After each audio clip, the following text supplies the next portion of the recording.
what was it that really just made you want to like make such a big difference like in the community? It because you went from the, as your ex-girlfriend said, the lazy freshman who doesn't really care, to wanting to go over the world to kind of help out. Yeah, I think I got a part of it was like I was disconnected from like my faith and like what I want to do to help serve other people.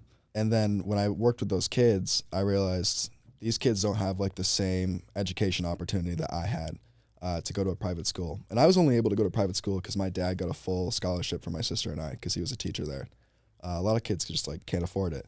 And I was like, what's the deal? And I'd always heard that public schools were underfunded. And then when I was in D.C., I was looking at the numbers of how much money is put into Baltimore's public school system. And it's around $15,000 a child, which is a lot of money. And so it's not necessarily a funding problem either. It's like how the funding is distributed.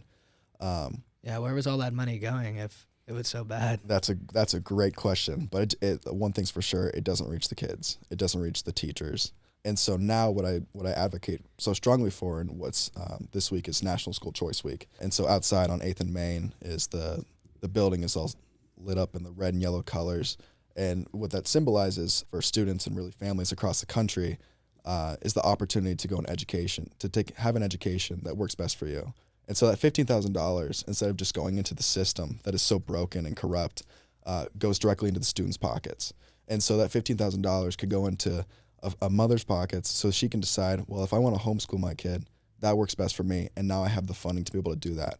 Or if I want to send them to a private school, $15,000 is more than enough to pay for the average private school tuition, which is around $12,000. Send them to a charter school. A lot of parents during the pandemic, for example, created micro schools within their neighborhoods as the schools were shut down. And so they were able to take that funding and just create new schools and get themselves jobs and pay themselves to teach their kids. So basically, the average nationwide is like a little over $15,000 for students. You just take that money that would directly go into the public school and just give that to the family. So like, say there's a single mom in Baltimore. She's underemployed, doesn't make a ton of money, but she has 3 kids. Mm-hmm. She's able to get $45,000, homeschool her kids. On average, homeschooling is like $1,200 tops. She can take the rest of the money for herself and basically provide for her family while also creating a unique bond with her children.